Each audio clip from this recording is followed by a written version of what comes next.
How's it going, everyone? It is me, LoneVaultWanderer, and we are here with episode 107 of the H.A.M Radio Podcast. And it's me with Karak, ACG. I want to thank Lone for showing up this week. Of course, you're welcome. I wasn't having internet issues. Just joking. And then what happens?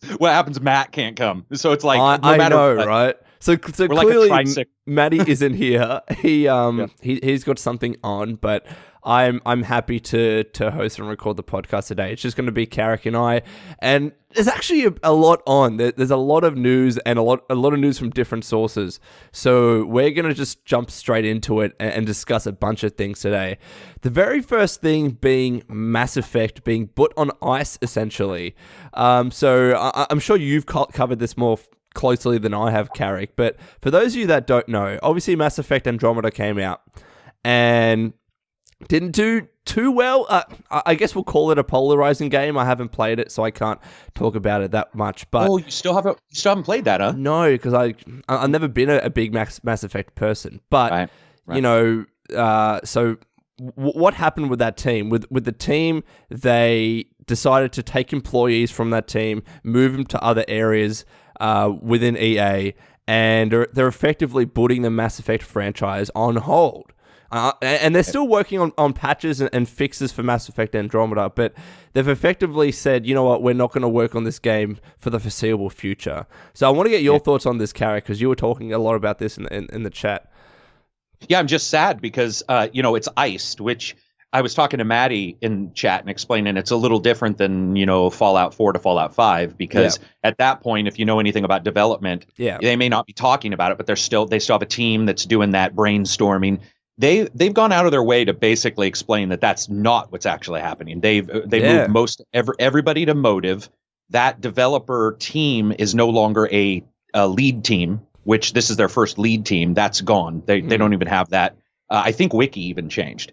And they've got people working on multiplayer, of course, and they've got people fixing some of the single player. But from what it sounds like, when we're talking fixing, I want to make sure people understand that's not adding. It's not like more animations. It's not like a lot of the things people had problems with. It's, bug fixing, making sure that any new patches for multiplayer don't break single player, that kind of thing. So yeah, it's iced. And sadly, I don't know if you saw this, Lone, in the chat, but I posted a cartoon because there's a cartoon where EA says it's got its arm around BioWare. And it's like, don't worry, we're just going to put Mass Effect on hiatus. And then it pushes Mass Effect into a pile with other games they have said these words, and it will blow your mind. So what other games are? Did you retweet this picture? Yeah, Maxis.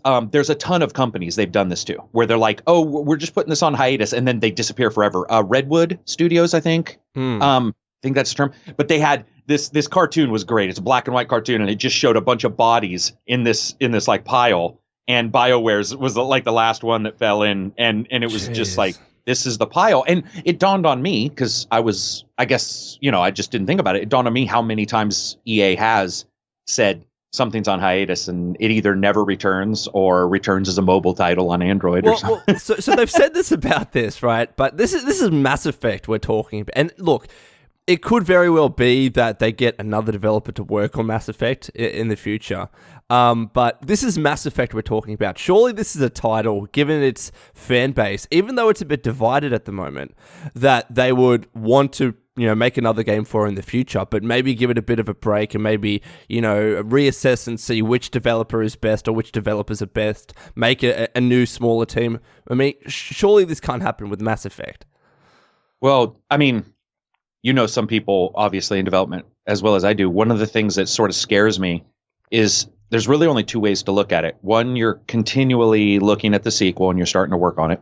Fallout 4 to Fallout 5 kind of thing. Yeah. The other is that you're not. And if you're not, you're also not improving on ideas, because you're separating the time from when you worked on the game to when you will work on the game. That's also, for a lot of developers, when you talk to them, they lose that fire a little bit. So Mass Effect Andromeda, I'll just say this. When you see the UK sales charts and you realize that on all three combined platforms, it sold less than 1 month of Horizon Zero Dawn for just the PS4, it shows to you that we may not know their numbers right now, but I would certainly say that there is an incredibly good chance that it performed spectacularly low for them. And when you're talking about the single player thing we've all heard about, like Microsoft has even said, single player without multiplayer components very hard to make, those kind of things. I can certainly see EA stepping away we talked about this on my podcast. We guessed the time, and the time honestly sucked, but most people assumed it would be 5+ years before we see them look back at Andromeda.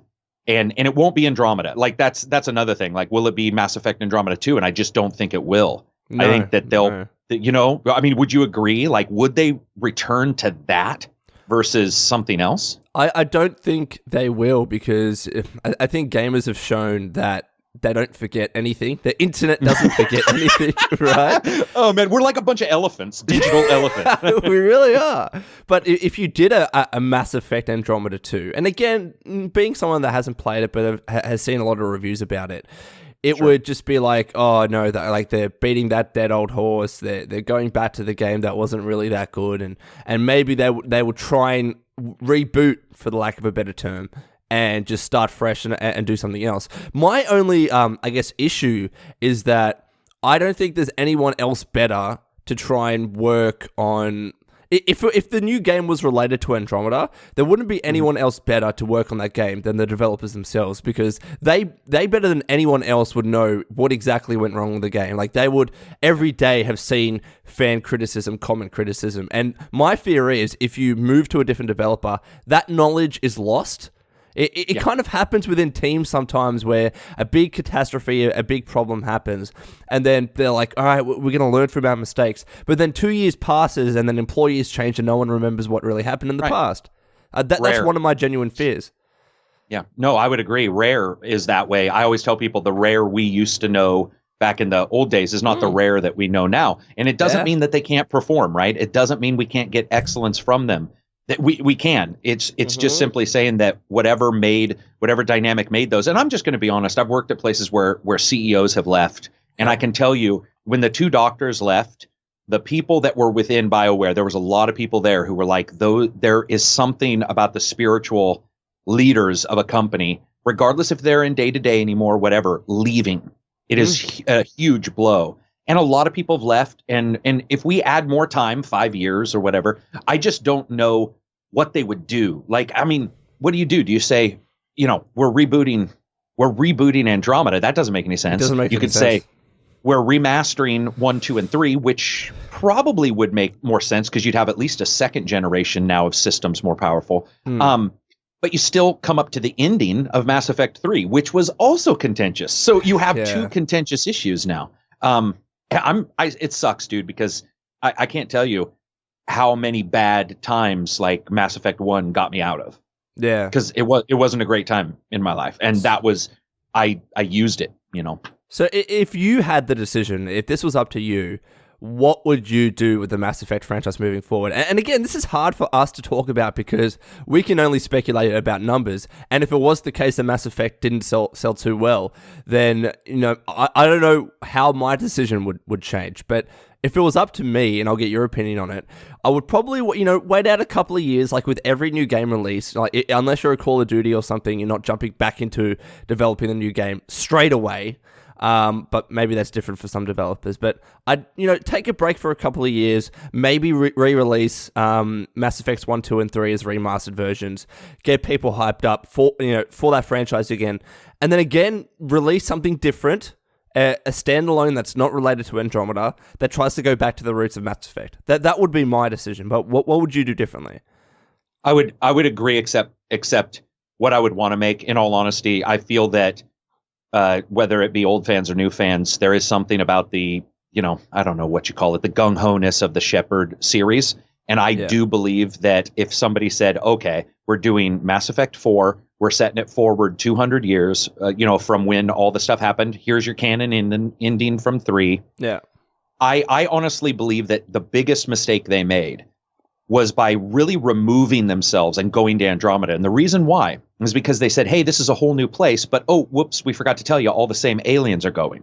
And there was this issue where a lot of gamers were like, what exactly why are we somewhere different? Like, okay, I get that you don't like Shepard, but let's have Shepard be a myth now, like 200 years later, and, we've fallen on hard times. And, we have to sort of pick ourselves up in the where we were. But what happens is you remove us and you say we're humans, but we're in Andromeda with the same aliens from the originals, and there's a lot of idiosyncrasies there. So to me, I would just do 4. I would say Mass Effect 1, 2, and 3 remasters, and then just say, here is your sequel. We are, in the Shepard timeline, not pretending it doesn't exist, because that's one of the problems. It felt so weird to have, like, even a dev I talked to was like, nothing happened in the Mass Effect world after the Andromeda people left. And I'm like, no, we know what happened. He's like, no, they don't, though.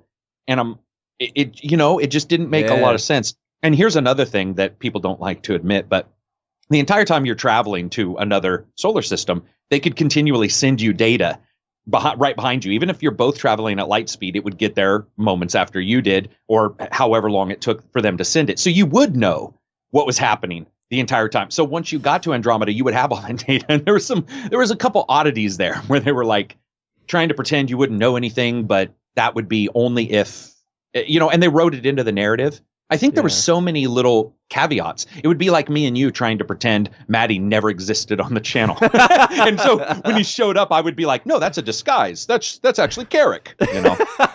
Exactly. It just doesn't work, man. It feels dishonest. Yeah. I mean, to me, it feels dishonest. Well, it is interesting. I mean, if this was a franchise that I personally was very invested in, I would be just as upset as every other fan is getting. But I think we at least need to recognize, and again, someone that hasn't played the game, but I've seen half of the people that talk about Mass Effect Andromeda do like it, and half of them don't. Maybe it's not half. Maybe more people don't like it, but there is a good contingent of people out there on the internet that actually do like this game. So I guess we got to recognize that. But is that enough to base a franchise on? And is that enough to sell games? Maybe not. Maybe there's not enough people. Maybe there's just too much negative sentiment around this game to try and push it forward. And maybe it is, like you said, right to just go back to Mass Effect 4 and say, you know what, we're going to do this. And I don't even know if this is possible or not, but would a sequel to that game, Karak, I guess, put out some of the bad taste in people's mouths with the ending of Mass Effect 3? Would that be possible to kind of retweak it if you were to make a Mass Effect 4? Okay, so Mass Effect, the thing that's really confusing about Mass Effect 3's ending is that I picked the bad ending. Mass Effect 3, you crash and you see at the very end Shepard take a single breath. And here's the thing I always tell people. They spent money to create a render, to create models, to create that. There was a reason why that cutscene, that moment was created. Yeah. There is nothing in the world that couldn't say that, Mass Effect 4, you find that Shepard, was dug out of the debris and at that point decided the world needed to go on without him. So he became this blah, blah, blah. And maybe you're a descendant of, his lineage. He or she went off and had kids, whatever you want to do. He had sex with a lot of people, man. Well, yeah. Well, that would be a mini game, but you could do that, and I think that I'm just going to be honest. Everybody I talked to, if they liked Mass Effect Andromeda, they did not like it in the way that they liked 1, 2, or 3. And if people who have not played 1, 2, or 3, they liked Andromeda, but they had so many caveats to its like when I do a review, usually I expect this. You're a dumbass. This is the greatest game ever, right? We talked about this right prior to the podcast, and I did not get that on Andromeda. Most people were like, listen, it's buggy, it's fucked, it does this, it's wrong here, it doesn't give data here, but I'm enjoying it. I think that's the difference. And I think that people would love, it would be cool I don't know, what do you think? Like, I think it would be cool if BioWare said, yeah, that was wrong. We are just going to go back to, like, it makes people like shit. Like they've shown with purchases, they've shown with all this fan stuff that they like Shepard. We're going to go back to them. I would be okay with that because to me it would be a company responding to fans. And you know what? The thing I will say about gamers is that they can be forgiving at times. So long, like even though there's a bad game in Mass Effect Andromeda or an average game, whatever you want to call it, so long as with the next game that it's good and they listen to fan feedback and they incorporate what everyone said about that previous game, to an extent, then fans are going to be pretty forgiving in that regard. And I think, a good example with this is Prey, for instance, Karak. I mean, on Steam, Prey the game has its problems, but on Steam, the game has a 9 out of 10. And it's getting relatively positive reviews. I think on average, it's getting an 8 out of 10. And we'll talk about Prey news later on in this video. But the point that I'm making, with Steam and also the user reviews on Metacritic, the game's getting a relatively good score. Even though a lot of fans were still upset about Prey not being Prey 2. Right. You know what I mean? But they're like, you know what? And I don't know whether it's the same fans. Of course, it's the internet. But at least there is not this widespread negative sentiment with regards to this Prey just because of what happened with Prey 2.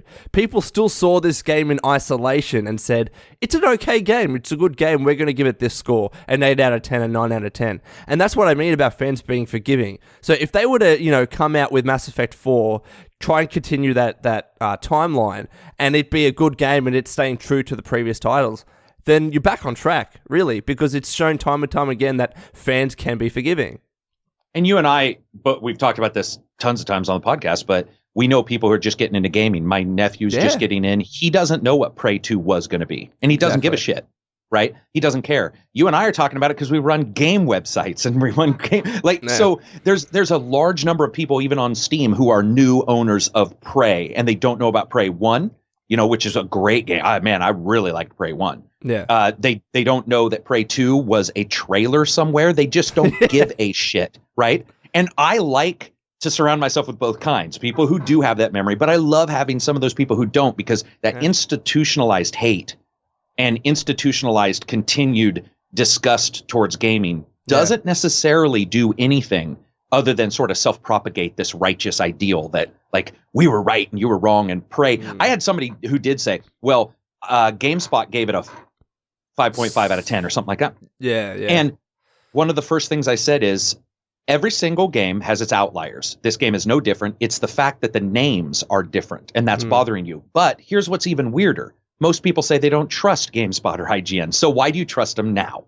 And that's the weirdest thing. I'll have people posting who will say, I come to you, blah, blah, blah. IGN gave it this. So does it actually suck? And I'll be all, oh my God, are you that easily swayed? Because if you are, then let me sell you a bunch of my shit and call it gold, because I need some cash. So I hope to see Mass Effect 4 in 4 to 5 years. That's what I would love to see. Yeah.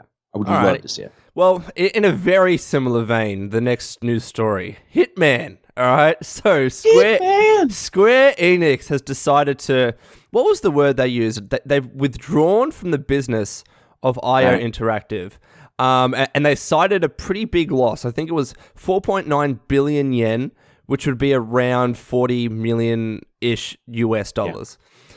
And they've pulled out from IO Interactive, and essentially we don't know what's going to happen with Hitman, right? They still own the IP, as my understanding goes, so they could realistically make a new Hitman game. But what are your thoughts on this? Because with Hitman, it's an interesting case, because they tried to revive it with the episodic nature, and for a while I thought it was doing okay. Like, I thought people actually enjoyed it, but it doesn't seem like it made any money. In fact, it lost a bunch of money. So what do you think about this? I'm sort of under NDA for some stuff in particular about Hitman, but there is going to be a season 2, and they are definitely more than halfway through it. And that's one of the things Square Enix just posted today, a little bit ago, as a clarification. Yeah, I saw that. So with Hitman, I think what you're looking at, to be honest, and this is something that was brought to my attention, is that Square has some really good products and some okay products. And Hitman is a good product, but it does cost a lot of money. Yeah, and of course. It's a good product, though, and it actually did sell fairly well. And so what's happening is, or the idea I'm hearing from a couple people who trade in game stocks and stuff, is the idea that Square took what they felt was their best package that they could sell and make some money to offset, and that is actually Hitman. So in a way, this is the best time to sell it, because it is doing well and because it is high on gamer. And so another company, an EA, a Microsoft, an Activision, a Sony can look at this and go, you know what? We want Hitman to be exclusive for the PS4, or we want Hitman to be exclusive for EA, Origin or whatever, So I actually think that for all intents and purposes, what I've heard and some of the stuff I know is that we will for sure be seeing a season 2. It's just sort of what name they work for under the umbrella, if that makes sense. And I do, when I talked to David, the voice actor, he did say that, he hinted around how much it can cost for voice acting. It's not a cheap game. Like to make, you would think it might be, right? You look at it and you're like, oh, they're walking around these, but it's like all the voice acting blows the cost of the game up to stratospheric levels. So, well, what I want to do now, as we're talking about this, is actually see. I don't know if you know off the top of your head who owns the rights to Hitman, because when I first read this, I didn't think I was reading it as Square Enix is going to sell IO and they're going to sell Hitman at the same time. I thought that they'd keep Hitman on board and sell IO. But are you saying that they're actually going to sell both as part of this kind of package deal to an acti or whatever? You're right. That's what everybody thought. That's why the clarification came out. They are selling both. They are going to relinquish Hitman to IO. IO wants Hitman, and IO believes that it can succeed with Hitman and with the work they have in place. And so they did do that clarification pretty much for exactly what you said. Because I read it too, and there are a lot of people that we have. I know have some legal background, and some of my fans do it, and they were all, that's the weirdest PR press release we've seen in a long time. Like it didn't, the wording was weird, the way they were talking about things was weird, even though, like you said, like offsetting, like it almost sounded like they said they were selling it and that was what was causing the loss. Like there was some really oddities in the language, which could indicate something behind the scenes too. Maybe IO said it's going to cost another 20 million. And if they think they can only get 40 for it, then, But is the problem here? I'm seeing a bit of a trend, and we just talked about Mass Effect Andromeda, and obviously Microsoft has those recent comments about multiplayer games and wanting to really go with them. The problem here seems to be, unless you're a huge publisher like an Acti, even like a Bethesda nowadays, and etc., that you can't really profitably create a single-player game like a Hitman because they're so expensive. And there's just not that return anymore. And the return is really in games with online compatibility and online multiplayer, etc. But the weird thing about that argument is that Square Enix isn't small. But maybe they are small enough so as to say, you know what, single-player games aren't profitable for us. They're not a good business venture. You really need to have the scale of an Acti or an EA to actually make a good amount of money off of those games and to put the money in to development, because it's millions of dollars, like so expensive. And they may be not happy with how some of their projects are lost leaders for so many years. The Final Fantasy games take forever to make. There's a lot of loss on a lot of their titles that end up being successful. But a single player game can probably be made. It's just that if it isn't successful, there is a chance that your company is done. And that's one of the things that can suck. That's scary as hell. And that I can see why a Microsoft has said what they've said. And Sony has, Sony doesn't say it the same way. Nintendo doesn't say it one way, Microsoft, but they all see the same numbers. Like they're all going to go about it a certain way. Yeah. And you can't take so many hits. And I think for sure that's exactly what's going on, is that Square looked at their stuff and they're like, man, Final Fantasy costs a bunch. Plus we had to rewrite because they did the DLC that sort of added to the story. Yeah. Like what do we do? And then they do Kingdom Hearts, right? And they still haven't shown anything from the new Kingdom Hearts game, right? 3 for forever. So maybe they're paying for the development behind the scenes for those kind of things. And they're just like, let's cut it loose. You're essentially saying like, and again, I thought Square Enix was pretty big, but they're not big enough to support that many single player titles. That's what it sounds like. You need something that's easy to make and brings in a lot of money. Essentially. Yeah, you do. And people at Microsoft, that's one of the reasons why I do like Microsoft, because they just did their build conference. Did you watch any of that? No, I didn't, unfortunately.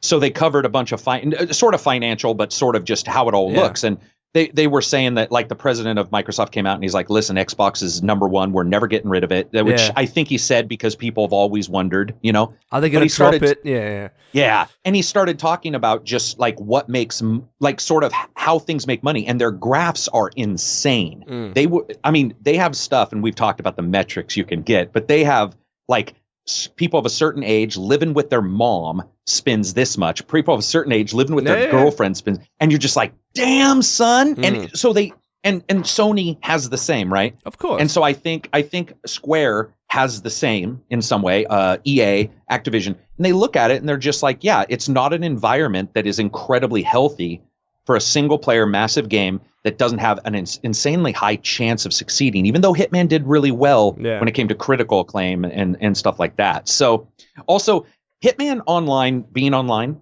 have you got to play any of this Hitman game? I've never been a big Hitman fan.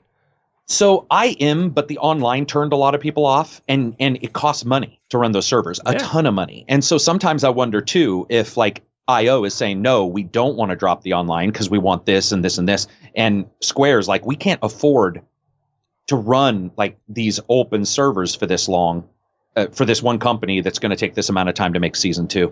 I mean, there's some weirdness there with how you do, because online's not cheap. We talk about online, but that's if you have cosmetics and skins and shit. It's like at some point that can be expensive. So then let's talk about next steps for IO then. If there was going to be a publisher that purchased IO and Hitman, who would you want that to be? Oh, dear God. I mean, that's a tough question because... That's a tough question. First of all, I want to assume that it's going to be a pre-established publisher, like a company within the games industry, a Take-Two, etc., to actually buy Hitman and IO. But in terms of who should actually make it, I think that's going to divide... No, not who should make it, sorry, who should purchase it, but it's still going to have an influence on the game and the development. I think that's going to divide fans. Yeah. Deep Silver. Great choice. Yeah, dude, Deep Silver. I know a lot of people don't like all their games, but Deep Silver is sort of like Ubisoft, but not as hated, where they're releasing huge games and small games, and you don't really realize that Deep Silver's icon comes up in this game, but then you realize it, and you're like, holy shit, Deep Silver's done a lot of stuff.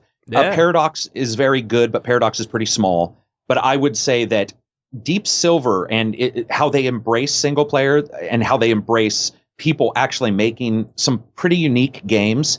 I would love to see Deep Silver versus an EA, an Activision or something like that. I would love to see Deep Silver get it, because I actually believe that Deep Silver is in the middle ground, which is safe right now, where you can it's almost like a fat runner. You don't expect them to do very well, but if they do, you're like, holy shit, right? And Deep Silver sort of like the little chubby runner running the 100, and you're like, man, that dude might get like 3rd place. That's awesome. So that's Deep Silver. Let's talk about Deep Silver then. We've got Metro series, which is the first franchise that I thought of when you said Deep Silver. Oh, that's doing well, right? Dead Island, Dying Light. Dying Light did very well. Persona did fantastically well. Yep. I mean, Persona 5 had stock issues in Australia. It was selling that well. Oh wow, I did not know that. So but then you have some other ones like Mighty Number 9, etc. Mm-hmm. And so Deep Silver, so it's funny, we joke about Dead Island. Dead Island did insanely well. So for its money versus sales, even though I found that I personally thought Dying Light was better. Homefront Revolution didn't do well, even though I thought it was okay. I'm just looking at some of their titles. They do have the Gothic series, or at least did. They have Stalker, Clear Sky, Risen series. They also have a lot of older stuff, which I think is awesome. They did Dreamfall Chapters, which didn't turn out so well, which is probably the worst news for me in all of gaming, because I'm such a Dreamfall fan. I think that Deep Silver Deep Silver Koch, what are they called? Koch Media? Koch Media? Koch Media, yeah. Yeah, I was calling Koch Media, and I'm like, I don't think that's right. That would be great, because after that, dude, we're getting to the two bigs or the two smalls, right? I mean, like Paradox is probably 505 Games. 505 Games has had some growth recently. Abzu and a couple others, they've been contacting me a lot, and I've been surprised each time. I have a question for you. Yes. Here's a name out of the blue. What if tomorrow Sega did Hitman? What would you think of that? But you What do know, you think you of know Sega? what though? Sega is starting to ramp up. Like They are. It's like their investment is several years back. They started to make investments, Yeah. and now they're starting to reap the rewards. Around now, that wouldn't be a bad choice. It would be weird, but I agree. Like, and that's the thing. They back up not only big titles, but they have some, the Bayonettas or the Vendetta, what is that? Vendetta, the robot game, Vanquish. Yeah. Then they have Sonic, so they go back and forth. And I would love to, and Sega's had a ton of success with Warhammer, with the Warhammer, the Total War series. Total War, that's right, yeah. Yeah. So they've got some money in their coffers probably for that. Yeah. And okay, then let's cover the worst case scenario. What happens if what happens if Square Enix can't find a buyer? What happens then? Then Vivendi comes in. I don't know. Like maybe Vivendi. Yeah. No, they're concentrating on Ubi. Yeah. That's what I'm worried about, dude. Is that I don't see it happening. Because at some point you would think that a company would just look at it and go, okay, guys. For example, you said that I think Square said they lost 40 million. Yeah, it turned out to be about 40. Okay, so Phil Spencer alone is a greenlighting $40 million games. So just on his own, just not just lost, but and try this. So some of the heads like Sony, Nintendo, Microsoft, Nintendo obviously not on this list, but Sony and Microsoft. I would rather have them jump in. This is going to piss off a lot of people. I would rather have them than an Activision or an EA, and here's why. I'm not really super happy with Activision. And I'm not really super happy with EA, and I would rather see Hitman made exclusive on a console or PC console or some kind of combination than not at all. You know what? That's actually a fantastic point, because we keep talking about how Microsoft and Xbox needs those big exclusive titles because Sony's been knocking it out of the park. Wouldn't this be a perfect fit for Microsoft to pick up? They have the scale. Yeah. They have the ability to make a loss. They have the servers. They have the servers. That could actually be a pretty good choice. And even though it's not going to be exclusive, though, like people say, well, it's just going to be on Xbox One. No, it'll probably be Xbox and PC. Just not PlayStation. Well, maybe it's Windows. Yeah. Microsoft laughs every time anybody says that they there's something wrong with a Windows game. They're like, we're making money, whatever. Exactly. But no, that could be a pretty good fit for Microsoft. They might see this and be like, you know what, we need a blockbuster IP because we're kind of lacking. Although we say we're lacking, but they're lacking. Sorry. But I think they're holding their cards to their chest and they're waiting for E3 to announce a bunch of shit. That's my best guess for what they're doing. But we're talking about in the future here. Hitman could be a good addition to that lineup. Oh, yeah. And again, I want to make sure, because right now people are writing us death threats. We're not talking about just on the first choice. We're saying if instead of IO going the way of, insolvency, going in the way of, like complete bankruptcy, whatever, or just being gone, or Square keeping them and, barely giving them any cash. We're talking about to continue the Hitman IP. Yeah. And I think of all of them that fit, it most likely right now, it would be a Microsoft to purchase them, like a Bungie, Bizarre. What did they have? They had the 3 Bs, Bungie, Bizarre, and BioWare. And they sold them all in the same year, as well as they bought them all in the same general timeline. So I could see them saying, you know what, we're going to do this. It really does, I think, matter on what they think they can turn around quite quickly, too. And it does sound like whoever buys IO is going to be pretty lucky because, like I said, Hitman's already got work done on it. It's not like you're buying that question mark. You know what I mean? It's sort of a known entity, which is nice for anybody who's buying. And now here's a last, again, if we assume that, Square Enix can't find a buyer and they need to sell, what if a Nintendo would have come in at the end and say, we're buying, because look what happened with Bayonetta. We're gonna buy Hitman and we're gonna start releasing it exclusively on Nintendo consoles. I'm not saying that that's the best situation because obviously maybe fans of Hitman aren't on any Nintendo consoles, but I'm talking about from Nintendo's perspective, that could be a pretty good purchase. Might not. The honest truth is, I think Hitman looks pretty good right now, and I'm not 100% sure the Switch would would look very good. But I could see that if portability, like they could, build some stuff into that. It would be one of those times where we were probably all sitting around a table going, I never really thought that would happen. Like, it's just because it's also a pretty mature, title and a series, and it's known for the, garroting and stabbing and poisoning. Like Nintendo's like, play Smash Brothers or play Kill Everyone. Yeah, but Nintendo's like, well, now you can play the next Payday on our Nintendo Switch family-friendly console.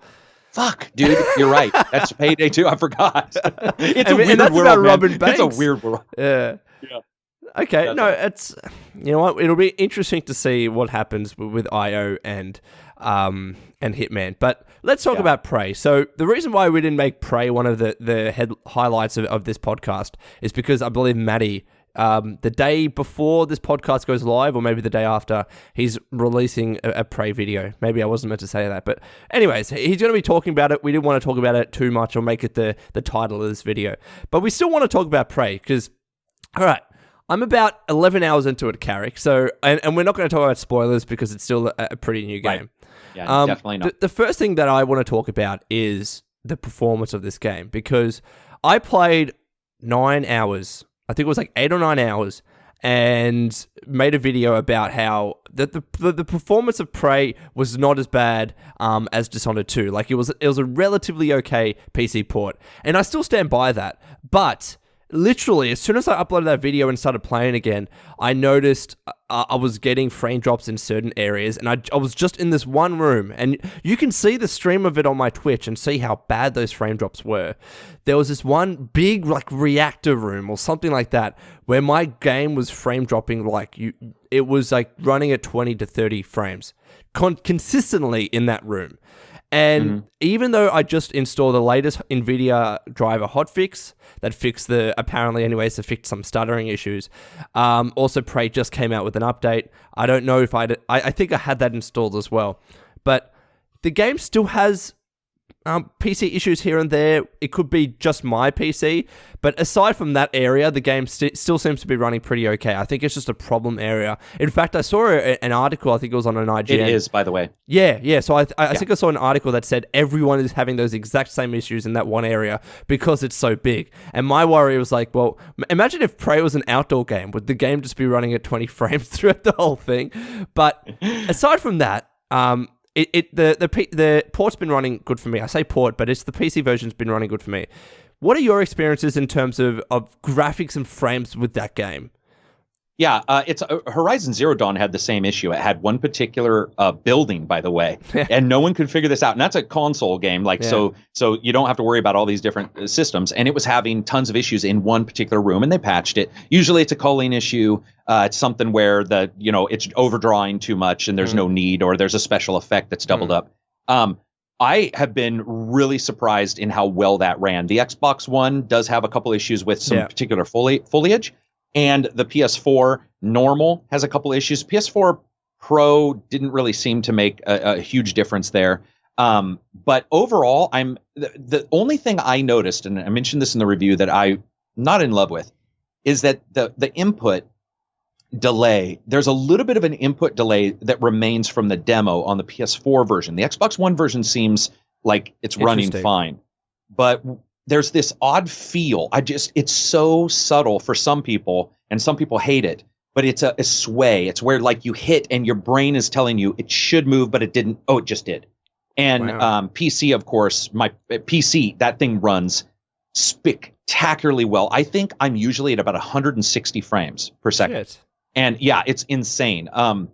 So I'm pretty happy with it. Yeah. I mean, all things considered, I was expecting, just because it's a PC, not because it's Dishonored, because they're different engines. I was expecting, though, that, just because it's PC, right? Like, you can never know. You never know.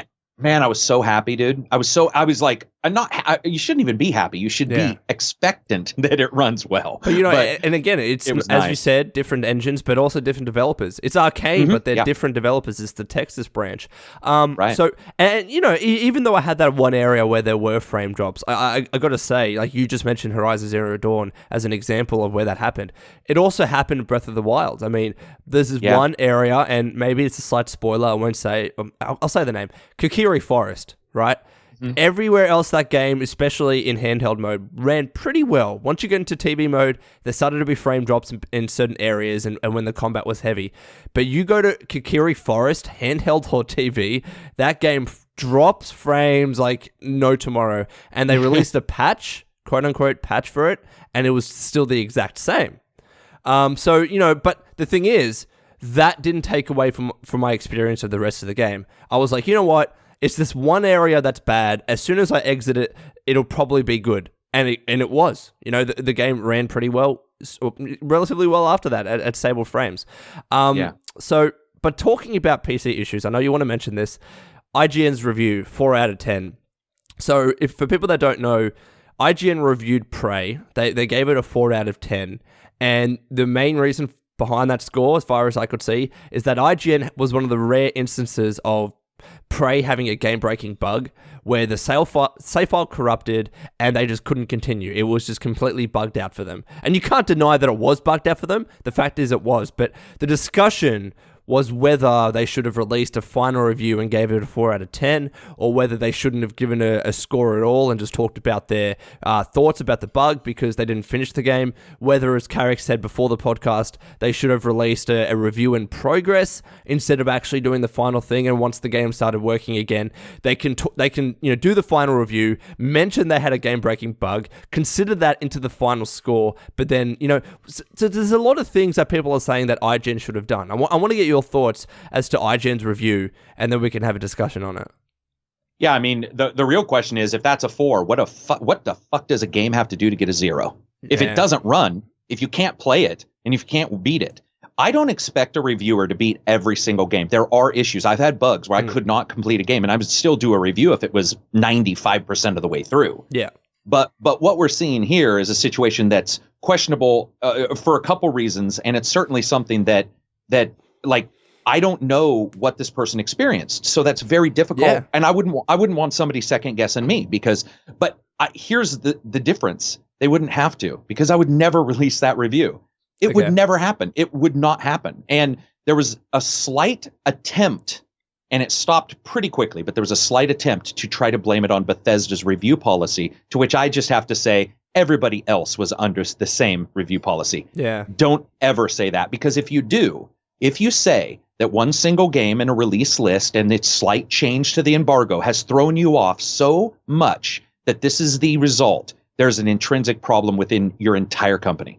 You should never be able to do reviews again. Because if that's so easy, if you're so easily messed up by a day one, and guys, I'm sure you've seen this. I've got games where just because of the time frame, I only have a couple days to do the review, sometimes one. And guess what? You play the game till you're done, or whatever, and then you do the review, or close to it. Yeah. So it's but we don't know. That's the thing, dude. Like I really want to, like, I sort of distance myself from it because I'm like, I don't know what he experienced. I was told, and I read one of his tweets that sounded like it actually removed 4 to 6 hours of his gameplay, but he was able to continue. If that's true, and it still got a 4, it's odd because he, in his own review, says something along the lines of, prior to the bug, I thought this was a really great game. And I was like, whoa, wait a minute. If you had the one bug, but then you recovered from it, does that one bug drop really great, which is probably an 8 or a 9, to a 4? Like, and this is the interesting thing, because I think that, the things that IGN was saying about the game and about it having a game-breaking bug, absolutely that should be talked about and be out in the public, right? It's the presentation of it that I think people are questioning. And I think Jason Schreier from Kotaku summed this up perfectly when he said, his tweet was along the lines of, this is why Kotaku doesn't give scores to games. This is why we don't give scores when we review games.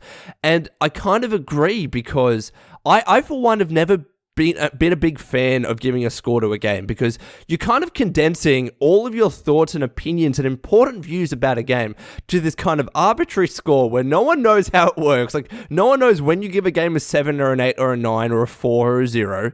And what happens most of the time is that people will jump straight to the score and then either get angry or happy that you validated their opinion about the game.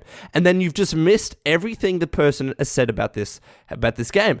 And I think this is what happened with IGN, because, again, the importance of what they talked about is undeniable. If a game has a game-breaking bug, it needs to be talked about, and people need to be aware of it, maybe so they can avoid that when they're playing the game. But then when they attach the 4 out of 10 score to it, that's what people focused on, not the fact that it had a game-breaking bug. And I think that that's a problem, because I would have rathered people to have known about a game-breaking bug that potentially they could have figured out some way in their own playthrough to try and avoid. That's the important bit about talking about issues like that. So people can view it and they can try to avoid it in their game experience. But even just generally with reviews, disregarding IGN's review of Prey, I've never liked review scores because I don't think they serve a purpose anymore. Yeah, I would say... I mean, I disagree, but okay. I see why people like, some people are going to work that way, right? Yeah. Some people are. And so I see that, but I see that whenever, here's the thing, we can't continually celebrate YouTube and Twitch and the multiple people out there who can talk about games and give you coverage on games and then say they should all cover it in a certain way, which includes not doing review scores, right? So I think that there's more than enough. I also find that Kotaku, everything about them is disingenuous anyway. So if there's a group that I would never agree with, even if they said that, my face was on fire, I would try to argue with them. That's completely disingenuous in what they've said. And yes, I do know people who've worked there and who were there when those decisions were made. That's just bullshit. It's just bullshit. That's not the only reason. So about what they said about we don't give games review scores. Yeah, okay. Yeah. And because I will tell you, when you talk to some reviewers, that is the condensed way. In a way, it's like a review score. That is a condensed way of saying, number one, we don't want to put our foot in the sand because technical issues, blah, blah, blah, can change a score for somebody else. And the argument continues. Yeah. And so what happens is you go, but guess what? They do have a review score. I have a review score. People say I don't, but I do. Yeah. And they do have a review score. If you say accepted, if you say yes, no, that's a review score. And that's what I find disingenuous is pretending like some high and mighty group and even attacking, I can't remember his name, but even attacking IGN. It's like that you can criticize it and say this and this doesn't make sense with the score, because that's what I believe. I don't have a problem with somebody saying that they gave a game a 4 because of a game-ending bug. What I do have a problem is that the majority of people don't get it by the end of the review. And here's one of the reasons why. Because at the starting of my videos, I say no reviews that are only 2 minutes long. Because IGN loves to release 2-minute reviews on Prey. That makes no fucking sense. That's not enough time to cover the game. It's not enough time to explain. That's their condensed version of the full written review. And I don't know if they still do their full video reviews of games. Like I think I remember in the past they had like longer video reviews and then shorter video reviews. I don't know. I think they did. Yeah, but anyway, so like they had, I still think they had the full written review and the video review. And it's just not good enough to explain. It needs to make it so that you and I walk away going, okay, I get it. Like, I don't agree, but I get it. And I don't know of anybody who said that. And that's a writer problem. And remember, he's the editor and the reviewer. That means nobody looked at it. I guess this is my fear, though. That bothers me.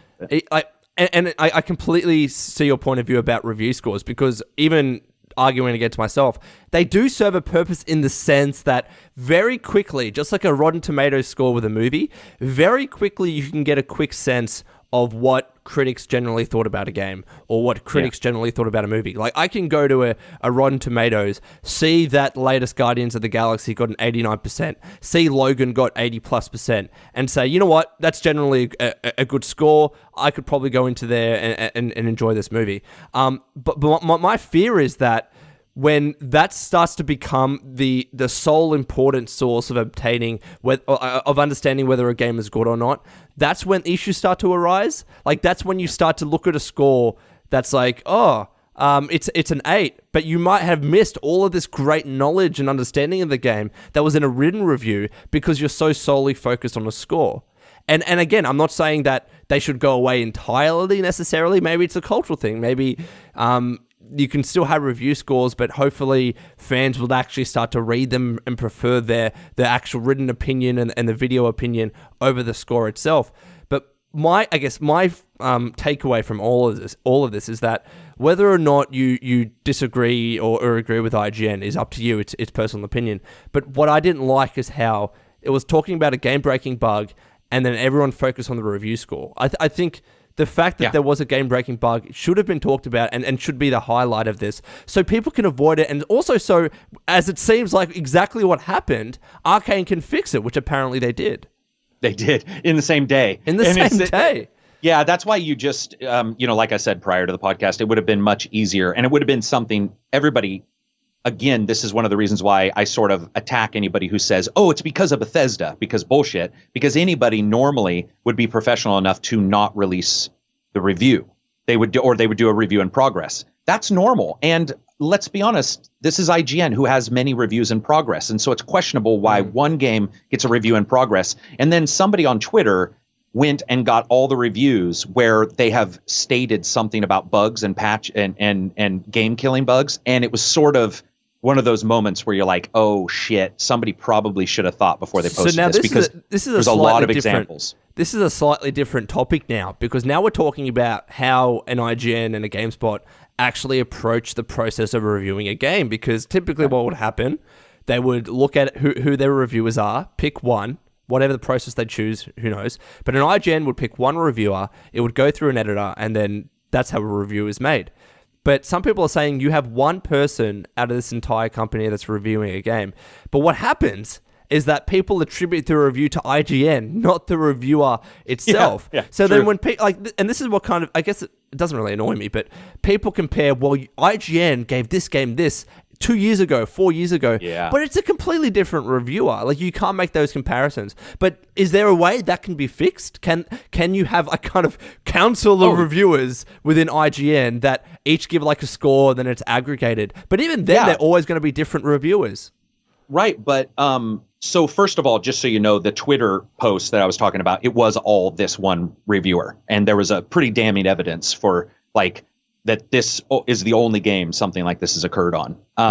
But when we talk about a group, a council of 12, from Battlestar, what does the council believe? Yeah, what is so say we all? I personally, I think that I know it was done. I think it was Die Hard Game Fan. There's a couple different older magazines, online magazines, and now defunct, I think, that actually did that, where they had a couple people review the game and give their ideas.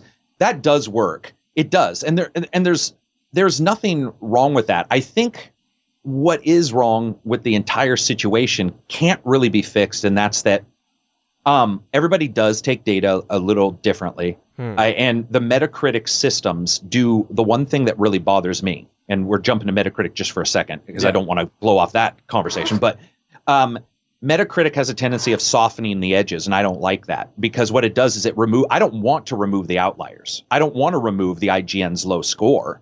But does it do that? Yeah, well, it does an aggregate, so it does an average. So you can't see it unless you look, unless you scroll down and go, okay, IGN rated this. I would like, and OpenCritic does this a little bit better. OpenCritic also does YouTubers and a couple others, so they're a little bit more, I guess, modern. They do things like suggested games from this reviewer in the same genre. There's a lot of, and then they have like a bar that says, like where this game currently is, where this reviewer, if you click on the reviewer, you can see every review they've ever done.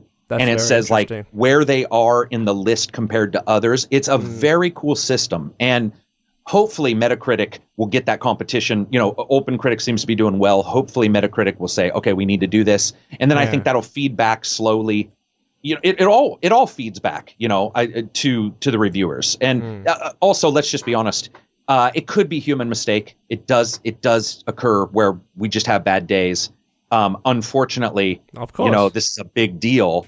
But I think it points towards, if you and I, like, let's say this is how Maddie and I work. If we both have the same game, if we're running into a game-killing bug, we talk to the PR, right? That's usually what you do. You instantly email the PR. Yeah. And then I reach out to Maddie and I say, I can't say anything about the game. Like almost every discussion starts with that. And I'm like, but I'm having this. Are you having that? Yes. Here's what I did.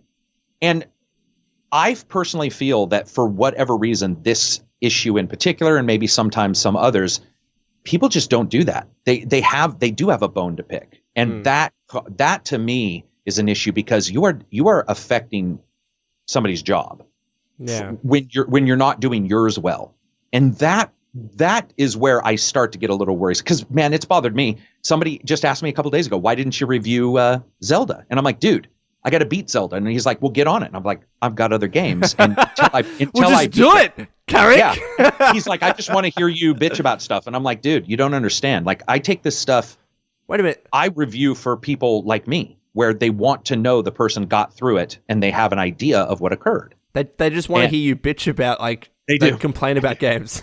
Oh, dude, some of these guys are like, I just watched 27 of your videos in a row, and this and this sentence is just, blah, blah, blah. And same with Maddie, because Maddie's changed his format a couple times. Yeah. And so it's like, you can watch his old stuff and his new stuff. And I just think it's sad because it's not, the problem is it's stained the game in some way. Yeah. Probably not as much as I think IGN maybe sort of wanted. And then it also stains IGN a little bit, especially when the person tweeted and somebody sent me the tweet and it said something like, that score caused great concern, which is exactly what I wanted it to do or something. It just sounded very like petty. Like very intentional.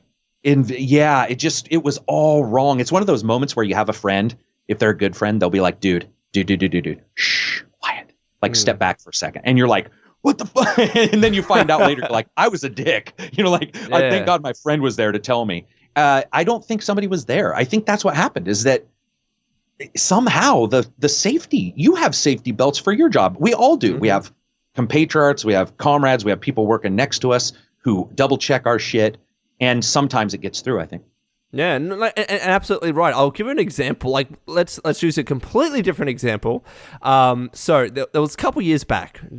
I don't know if you know what NRL is. Rugby league in Australia, right? So okay. It's essentially rugby, and they kind of have this checks and balances system where in every play there's 5 tackles, and then you have to kick the ball. And there was a mistake that was made where, even though they had this kind of checks and balances system where the referee counts the number of tackles, where the people inside, like, with the cameras count the tackles, like there's like 4 or 5 different stops of people counting the number of tackles to make sure they get it right. They all failed in a final game.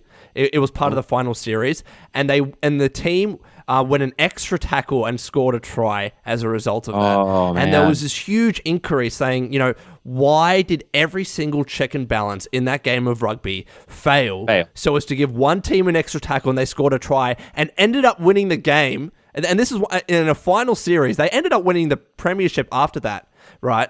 But every single thing failed. And this just shows that, you can get it right a million times. That's true. The one time that it happens and goes wrong, it goes wrong in a fucking spectacular way. It does. And don't you believe that and I'm sure if you talk to anybody who's a mathematician, a statistician, they'll be able to back this up. The more safety measures there are, when something does break, it's fucking catastrophic. Like, it's when the wing falls off of the plane and you look over and go, yeah, we're fucked. Like, it didn't just like bend, it's gone. And that's because all of those safety, and so that might have happened here where just the safety checks, hey, I'm having this issue. Can you text me? And somebody doesn't get back to them and they're like, fuck it, we're posting it. And it can happen. It's happened with all of us. I just think that we want to minimize it as much as humanly fucking possible because you want an accurate reflection of your experience for sure. Yeah. But you also want to be what I think is pretty fair and just. And I know people have said I haven't been like that. I know Dishonored too. People were all over me for that because I had bugs galore, but I was contacting the dev and I was like, dude, I've had this, I have this, blah, blah, blah. And they were very open to trying to fix it. They were very cool about it. So some devs too maybe don't respond. I don't know. Maybe he did try to contact them, and I think he did. Like, from what I remember, when I looked at the review, he talked about him trying to go back to Arcane, and I think that's what happened. Don't quote me on that. But in any event, that was a very interesting story because we haven't had a review controversy like that from memory in quite a while. Alrighty, so let's move on to something different. Let's move on to, you know what? There's a bunch of things that we want to talk about, but you showed particular interest in this, Karak. Xbox Scorpio awareness is apparently very low amongst gamers. So there was there was this poll, there was this kind of research that went on. I can't remember the company, but essentially their claim was that many gamers don't really know about the Xbox Scorpio. They don't really know what's going on with it. They don't even know the console exists in the first place. So awareness of that console is pretty low. And when I read this, I'm like, well, of course it is. I mean, Xbox hasn't talked about it much. They have talked about it, but like not in the sense where they've given it an official name, not where they've really had advertisements behind it. Like they haven't really pushed this console publicly, and I'm like, of course it's relatively low amongst gamers. Not every, and especially if you're considering gamers as like people who play mobile games and casual games as well. Not everyone watches E3. Not everyone watched Microsoft's E3 press conference last year where they talked about Project Scorpio. Not everyone is following Phil Spencer and reading every tweet that he tweets out. Like, I wasn't surprised by this. Were you surprised by this? No. First of all, I want to say I do want to ask you what you thought of Prey. But before what we I end, thought of Prey? I do want to talk about it prior to us closing down the podcast. Sure, no, but that's fine. When it comes to this, no, I wasn't. First of all, I wasn't surprised, but I do find it funny that I actually just 2 weekends ago was involved in a polling for that, and I was involved in the numbers of it, and we got drastically different numbers. And I was trying. Wow. I was like, "What the fuck?" So when you wrote, or when NeoGaf posted it, I was like, "What the fuck? What?" And then you posted it, and I started laughing in the or in the Twitter, and I'm like, "Oh, I've got something to add." It was, but then it dawned on me what you just said, like who they talked to, and the fact that there is no surprise by anybody that is not known. And what's even more crazy is there was some information about the PS4 Pro and how it's not necessarily known. And I always have to remind people, do you realize that when you watch a PlayStation commercial, they almost never are talking about the hardware unless it's Christmas. They're talking about the games. Sure. They're talking about the experience. So to me, it's just like you. In no way, shape, or form was that surprising. In fact, it was surprising anybody thought that they would get anything other than the exact response that they got. So it was Nielsen that did it? I don't remember. It was Nielsen. Okay. So wow. That's a big... Hold up. You know what? No, let me confirm that. Okay. Xbox awareness, because I think it comes down to, again, a combination of things. Microsoft haven't really advertised and pushed this console to the wider audience like you would expect once the console is actually released. Like, I wasn't surprised by this. But also as well, it was Nielsen. Well, there you go. I wonder who they, and I'm speaking a bit softly because my girlfriend's now asleep after a night shift. I wonder who they went to, like the sample size one, and also as well who they actually interviewed, because there's this kind of, I guess, I don't know what it is, but on the internet, people seem to get upset when they refer to, like, a research report refers to a gamer doing this, or gamers say this, and then they're like, oh, but you can't talk about mobile gamers. Mobile gamers aren't real gamers. You can't talk about people that play casual games. Like, why were they part of the research? And I think something similar happened here, where if you're talking to people that play mobile games, which I'm not saying that they're not gamers, right? Because that's stupid. But people that play mobile games or casual games, of course they're not going to know about Project Scorpio. This is an enthusiast console that's only been shared with, like, really diehard fans and people that follow the games industry closely. And the most important thing that, at least when I was doing some stuff for some of these groups, is there's no Amazon listings. And until you see something like that, there's no wish list ability. There's no, it's a code name, so you can't even add it legally on Amazon until you come up with the real name, till you announce whatever you're going to announce. And so there's actually a dramatic number of reasons why there would be no, I mean, the actual system isn't in place for information. So if it's not in place, to be surprised that it's not, But I think what happens with gamers, and you and I have talked about this, I think even at starting this podcast, we talk about it, but sometimes we get a hold of data that isn't for us.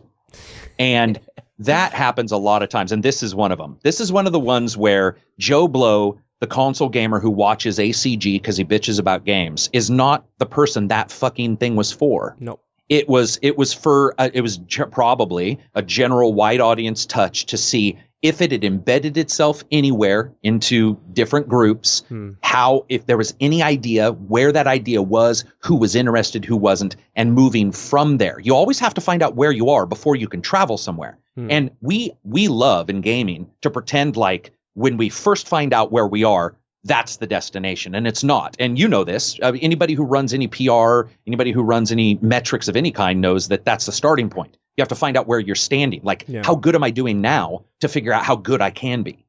And I just think that's what's going on. I just think we got the data. It's one of those situations where it's like you and I are talking about it, but really some guy with a pinstripe suit is the one who needs that data, not us. And this happens because even as part of my work, I will look at research reports like this and see what, because it's always interesting when a company like Nielsen or whoever it is does a bit of research, and they always need a headline. Like that's the important thing that you need to bear in mind. Like whenever a research firm is talking about the size of the games industry or sales of a publisher or whatever, they need a headline that they put there. Again, Xbox Scorpio awareness is low.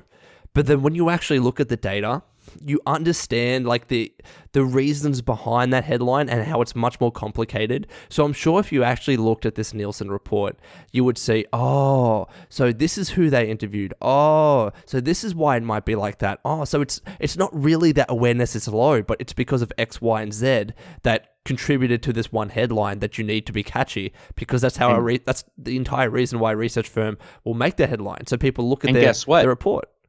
You just described a review. A review has a title. You read the title. Sometimes the title gives away the score, and you can see that, or you can read deeper and get the data of why somebody said, this misses the mark or whatever. I mean, you did really, and that's what it is. That's what metrics are when you're running those. We've all run them. I mean, I think everybody. It doesn't even matter if you're in high school. You might have run them just if you were in one of your classes for mathematics. We've all sort of had some experience with that kind of stuff. And you're right. It's like you need that go-to phrase, and then you read the go-to phrase, and then you find out why. And by reading the actual information. Well, I mean, again, it works the same as videos on YouTube. You need a nice catchy title. It would be lovely. It would be fantastic if every video uploaded was just titled fucking 1, 2, 3, 4, 5, 6, 7. Yeah, wouldn't it? And we just got the same amount of views. But that's not how the internet works. Oh, not at all. You got to be like, Dalmatian humping an elephant.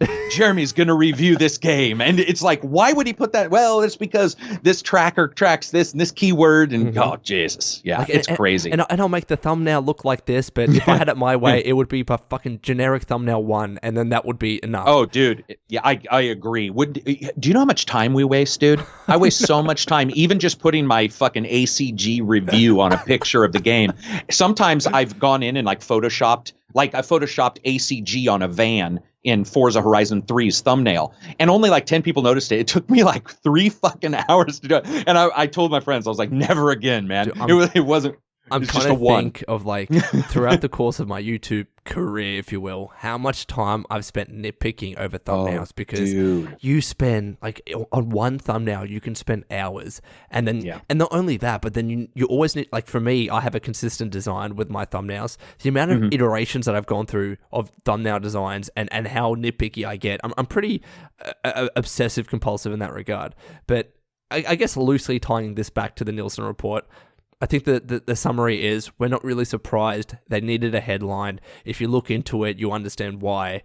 And I'm sure that something like this will change once there are ads on free-to-air TV, subscription TV, more ads on YouTube, because there hasn't really been much. Yeah, definitely. Yeah. So what should we talk about next? How about we talk about EA bringing more games to the Switch, or saying that they want to bring more games to the Switch? And I think I saw the art. I don't think this is a quote from someone working at EA, but the article said that EA is no longer just going to throw Switch a bone with FIFA or something like that, but they're actually going to take it seriously. And this ties back to the fact that the Nintendo Switch is selling very well. It's Nintendo's fastest selling console to date. And it seems like third-party publishers like an EA are starting to take this seriously. However, EA said the same thing with the Wii U. They said that they wanted to have an unprecedented partnership, and that didn't really work out, did it? But do you view what EA is saying seriously? Like, is the Nintendo Switch doing good enough to actually get on board third-party publishers in a serious way? I mean, dude, like the Wii did well, and some of them didn't jump on forever. Yeah. So it's like, I personally, and I've said this before, I personally am a little nervous that something behind the scenes is what's causing this, that Nintendo doesn't work so well. And I wouldn't be surprised because they don't work well with almost anybody. So it wouldn't surprise me that it's a cultural thing. Yeah. And that's what I firmly believe is that EA probably, well, I mean, EA is a company. They want to make money, right? So of course, it makes sense. I'm sure EA is looking at some of these titles. They did it wasn't EA, but NBA Showtime or Playgrounds that Maddie and I just reviewed. That's on Switch. Some of those games are getting on Switch. I think EA, Activision, all those companies would love to do it. But it does. If every time we talk about Nintendo, I get an idea of a boardroom that when the door opens, there's like one guy at a long table and he tells you to sit at the other end of the table and scream what you want to do. Like it's those uncomfortable movies where you're like, hey, pass the salt. and you can't communicate well. And Tom Kalinske from Sega told some stories about both Nintendo and when he worked at Sega and the differences between the American and the Japanese firms and who ran it. And it was dire. I mean, that was one of the most depressing. I mean, it sort of got him out of games. It was so depressing to see how they interact with American, branches.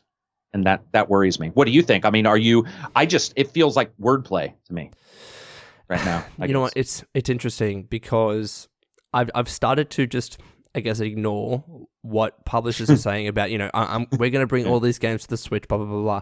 Until I see it, I'm not going to believe it. And I'm at the point with my Switch where I'm still enjoying it. I'm playing it almost every day on the train. I am really enjoying Mario Kart. I've taken a bit of a break on Zelda because I have this big upcoming trip that I'm just going to save it for then. But I am looking at the lineup of games and starting to worry a little bit.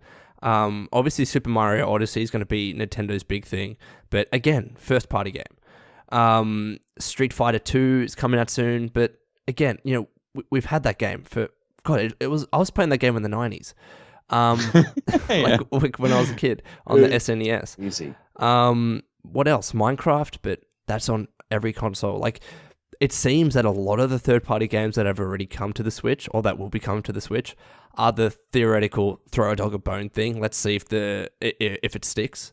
And until I see, like, EA, not just with FIFA, but EA came out with like a big game of theirs that they're like, we're going to support Xbox One, PC, PS4, and Nintendo Switch. Like, Nintendo Switch is just seemingly part of the equation there.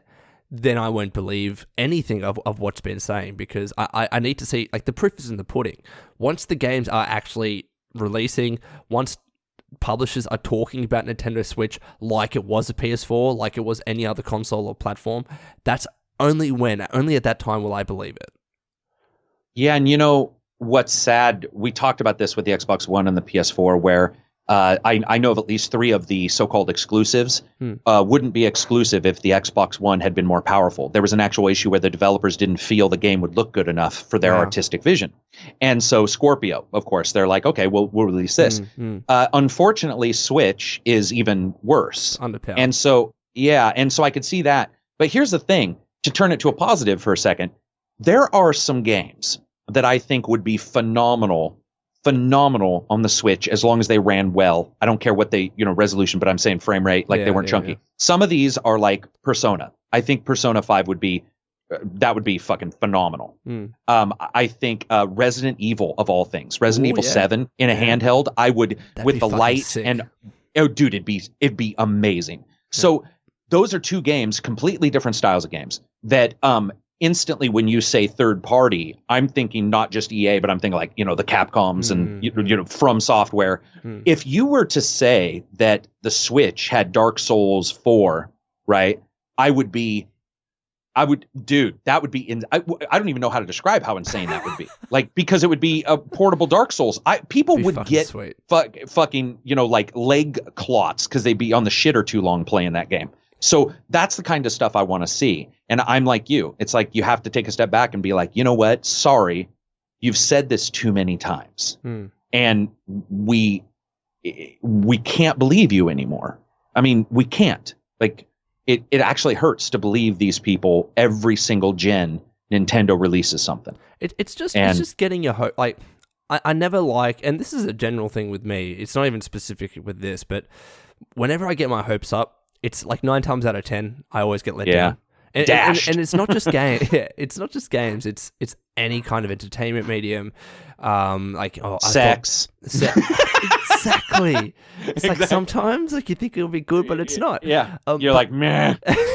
But like with some movies, like that I'm really looking forward to. For instance, Suicide Squad. I was fucking like, this is gonna be the best, and then it was so average, and I'm like, oh no, I was so disappointed, so let down. The Assassin's Creed movie, I thought that could have been like the chance for game movies to start being really, really good, and like it was a false expectation. I understand that, but again, that was one of those things where I got my hopes up and I was let down. So this is just a general thing with me. Like I'll get excited about something, like, but I'll try and temper those expectations. And again, I need to see the announcements. Like I need to say, we are bringing the game, not we are thinking about it, or we might do it. I have a question for you. Then, what would be like? What would cause you to go? Okay, is there a game, even one game, that would cause you to say, "Oh shit"?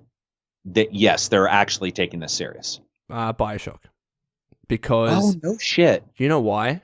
Because it's a game that obviously I love a lot, but it's one of those franchises where, let's be real here, it's not that big, and it would be a huge risk to bring it to the Switch, and that would that kind of bullish attitude would show real confidence in the Switch from a publisher's perspective. But games like that, games that are, I'm not just big games like FIFA that everyone's going to buy anyways, or Minecraft, or Skyrim. Like, I'm looking at not really, really obscure games, but kind of like games that have their audiences out there. They're not too large, but a publisher's like, I think we can make some real money on that. Maybe Payday 2 is kind of in that realm. Maybe. Yeah, that's true. It is. You surprised me by reminding me about that, because I think that's a big deal. Payday 2 is a big deal. It's a big deal, definitely. But what other, I'm just going to look through maybe Borderlands. Maybe Borderlands would be a good one. I'm looking through my Steam library now. Call it, you know what? I will say Call of Duty. If that was, me too. Yeah. If Call of Duty was like treating the Nintendo Switch as they did every other console, then that would be validation in my mind that Activision as a big publisher is taking the Switch seriously, because let's put it this way. Activision with Call of Duty, Ubisoft with Assassin's Creed. Look at every publisher with their big mainstay franchises, and if they're not coming to the Switch, then the Switch has not been validated. That's my real thoughts about that, because unless I'm not saying every single publisher has to, but unless a good amount of publishers aren't releasing their babies, like essentially what they are, to the Nintendo Switch, then there's not that confidence in there, and third-party publishers haven't been one. There was I think this might have been an Xbox 360 PS3 article back before the new consoles were even out, and somebody discussed just this situation with Nintendo. So that time it would have been the Wii. And I remember them talking to a third-party industry insider, and the person had said something along the lines of, the reason why third parties, Nintendo, looking at the numbers, if I remember this right, looking at the numbers, Nintendo's first party steals, or quite literally does not indicate a third party's sales. Like it doesn't matter what they've sold. It doesn't in any way, shape, or form indicate exactly what anybody will buy on a Nintendo system. And I think one of the cases in point was Sega Knights, if I remember right. I can't remember, but there was some there were some good numbers bandied around, and it was the idea that Nintendo is known for something very specific. Nintendo fans are known for liking specific things, more so even than I would suggest Xbox or Sony ponies. And so what you have is you have a situation where they can't sell because the people who are buying Nintendo Switch games are waiting for a Nintendo Switch game. Yeah. Yeah. No, and that's sad if that's true. But isn't that sad? That's the saddest, dude. Like, that's the saddest thing ever because it's self-defeating. You know what? It is sad because it's that kind of mantra where, look, I want to play Nintendo games. I'm going to buy a Nintendo. And it seems like because of that, because of, I'm not going to say it's Nintendo's fault because of how they treated their IP. They're absolutely entitled to keep their IPs to their console. But I guess the way that it's evolved over the years is that because Nintendo consoles have been so Nintendo-centric that the fan base that have built up around those consoles just expect one thing and they won't buy anything else. And it's going to take a lot for that kind of perspective, even amongst Nintendo fans, to dissipate because, let's be honest here, there are people out there that just buy Nintendo consoles and that just buy Nintendo games, and they haven't really seen third-party games, come to that console. Like, that could be the only console that they own. So they'll see a Payday 2 come to the Nintendo Switch and be like, what the fuck is Payday? Like, I have no idea what that is. And there probably are a lot of gamers like that out there. Or if they do know what Payday is, they just don't care about it. I think it'll be interesting to see how Skyrim performs on the Nintendo in the eyes of Nintendo fans, because I'm going to assume that most people that bought a Switch so far, not most people, but a good chunk of them are diehard Nintendo fans that have purchased past Nintendo consoles, religiously. And I would love to see a Bethesda come out with their Skyrim numbers, or even Payday, right? But one of those third-party games, for a publisher to come out with their numbers and say it actually did well, the attach rate for this game was actually pretty good. Because I think you're right. I think there is that kind of fear that people that own Nintendo consoles only look for one thing, and if they want to play other games, they'll play it on another console. Yeah, and that's the other part of it. Yeah, is the other console thing that I know a lot of people are like, they like the Switch because it's a somewhat powerful portable, but they would never worry about the dock because they have a PS4 or an Xbox One or getting a Scorpio or getting a Pro. And so you have this, it's a self-defeating situation. And when you talk to people, it's even more self-defeating because they'll tell you that the reason they don't get this is because there's no other games on it. So they have the other thing, which then negates the need for the other games, except for Nintendo games on the Nintendo Switch. And it's just like, goddamn, it's chicken and egg. You can't. And I hope Payday 2. I forgot, and I actually think that's a good litmus test. I think it's a good let's throw something odd out here, right, and see if people want to play this kind of game on a portable. Which to me, I would. Yeah. So I would want to play that on a portable. I think that would be fun. So to me, that'll be a good title to just see if people pick it up, how it reviews, and if people enjoy it, and then go from there. Again, another title, we'll talk about it here in a bit, but I do believe that Prey is a missed opportunity. BioShock, somewhat like it. Those kind of games, those single player narrative where they can look graphically good, but they don't have to be, Horizon Zero Dawn. And then let's look at games that don't necessarily have like the most awesome graphics, but a multiplayer. I think Overwatch would be a good fit for the Nintendo Switch. Yeah, a lot of people do, man. Imagine, you could have it in tabletop mode with 8 people around, and you're all playing fucking Overwatch against. Like, that would be fucking awesome. And being able to play Overwatch tournaments. On the go. Yeah, you could have tournaments. You could have, there would be some insane stuff. I know Maddie's talked about it. All the time. He's like, you just can't figure out why Overwatch, and especially the way it looks, like you said, it's not as graphically intensive, Like, it'll be a game that actually runs pretty well. But again, touching on what you said about graphics, that's an issue. It will be an issue moving forward. I understand that as a handheld, the Switch, compared to mobiles, is a powerful console, but compared to traditional consoles, it's not. And would this have changed if they went with the what was it called, the Tegra X1, or like the next version, the more powerful one? I think they're in the same. I don't know. I think it's the same overlap that Xbox and PC get. You hear about overlap there. You hear about overlap with Nintendo and handhelds. when it comes to power. And I think that if you were to put the X1 in there, it would be a little bit more powerful, but it wouldn't be, because I have an X1, and it wouldn't be as powerful as an Xbox One or a PS4. So you still would be less. And I think that that's okay because it's a handheld.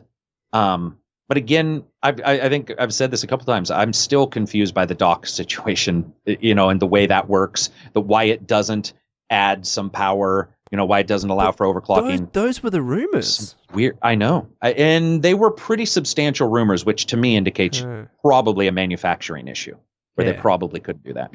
They definitely would have had it in mind, but maybe down the line, and this could be, honestly, a great way, because the problem is with like when you have the Project Scorpio and the PS4 Pro, these kind of mid-cycle console refreshes, is that people that purchased the previous console feel disenfranchised.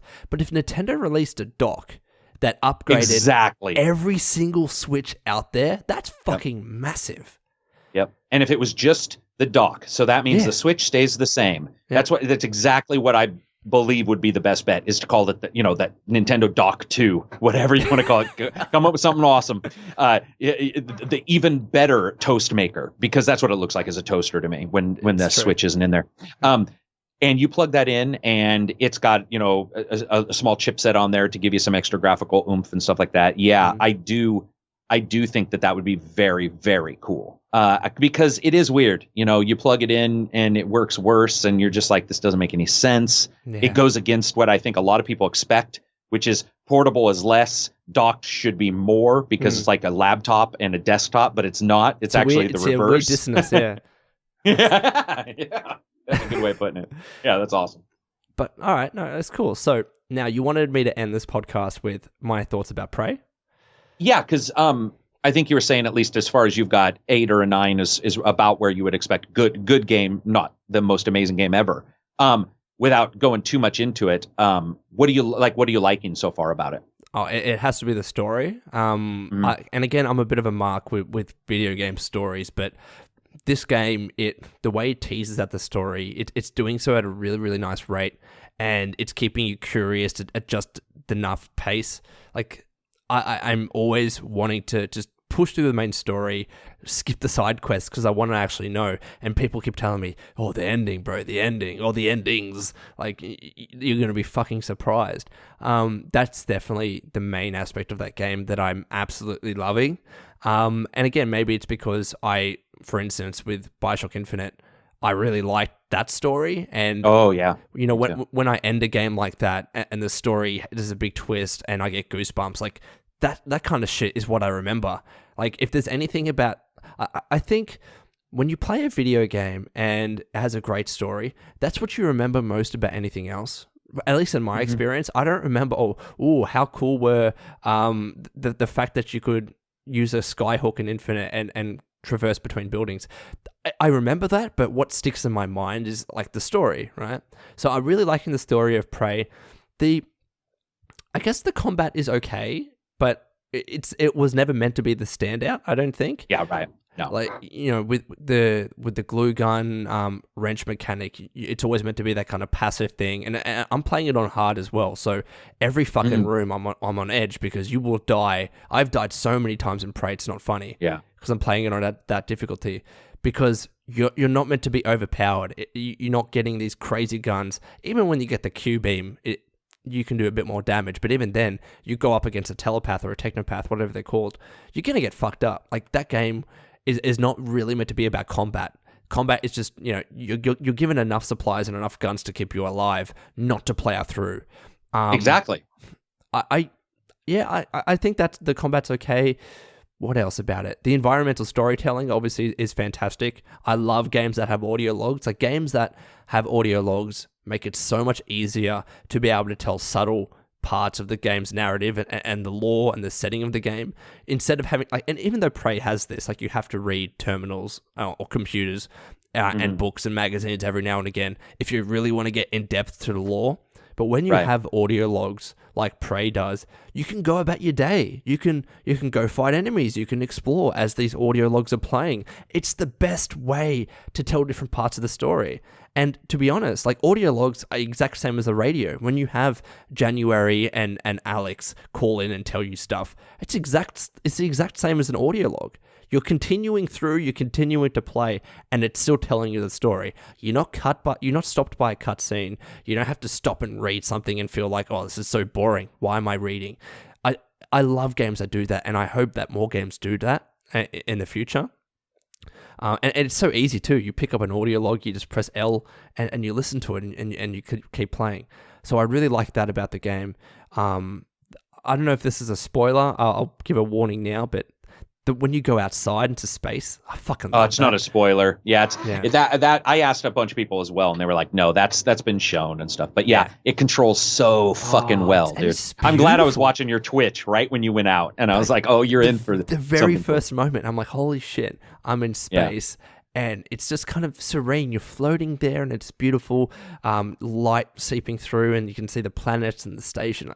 I love that bit, man. I absolutely love it. But overall, I think the average score that the game has gotten on Metacritic and OpenCritic is about an 8 out of 10. I think that's about right, to be honest. I could see easily if gamers were to give this game a 7, maybe 6 to 7. I wouldn't go lower than that. But I think if I were to give it a review score, even though I haven't finished it, and probably my mind will change once I've finished the story, but I'd give it around an 8, maybe down to 7.5, but I think closer to 8's about right. That's very cool. Yeah. For me, one of the things I noticed is everywhere there's an audio log, there's almost always a physical representation of what they're talking about. Exactly. And that's pretty rare. Yes. So like when you're listening to an audio log, if you look around, the body that's there makes sense now. The thing that's doing this makes sense now. The sound you hear in the roof makes sense now. And that's what I was talking about when I was talking to you guys last week. And that's why I think I would give it, I don't really do numbered reviews, but probably higher than an 8. I don't think I'd say it's a perfect game because it does have issues. Of course it does, yeah.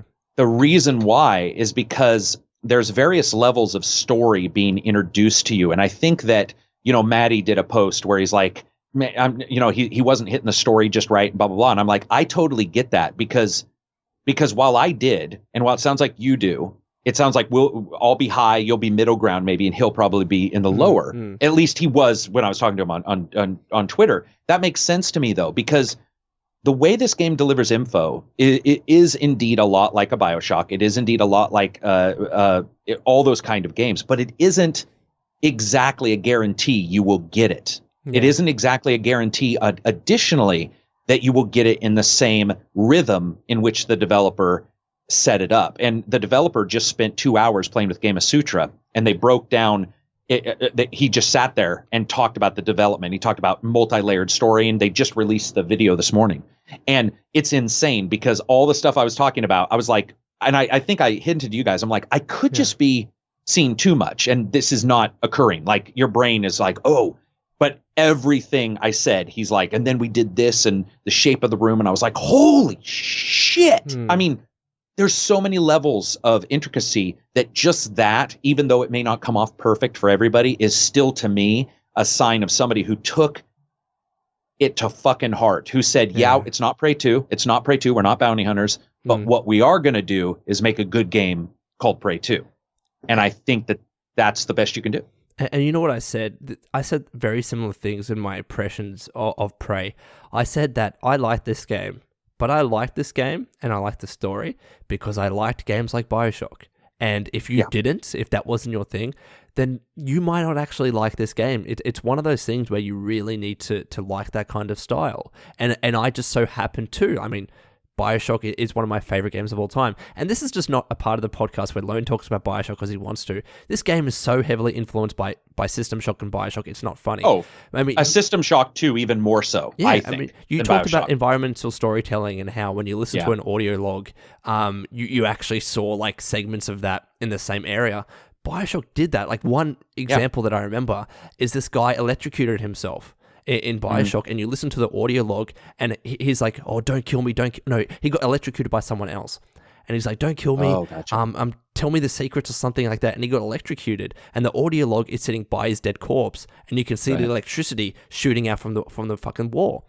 That's the perfect example of what you just talked about, where you listen to an audio log in Prey and you can see the dead body, or you can see the hull breach, or something like that, right? So yeah, it's crazy stuff. I mean, I think that's what's cool is, we didn't get the Bounty Hunter Prey, but to me, it doesn't matter. And the only thing on these games, and I think we've agreed in the past on this, but I think one problem with BioShock games, and it's not a problem, I'll just maybe a trait, that's a better term for this, is that it's possible because it isn't a directed experience. It is not. It's an anti-directed experience. It's an ambient experience throughout the entire thing that you can, if you, depending on the difficulty, the amount of times you die, how you die, where the difficulty is, you can actually have a very unfun experience. If you're maybe not really good at combat, you're getting your ass kicked. I had people going like, dude, I hate the combat. I'm like, what? Like, I was killing people.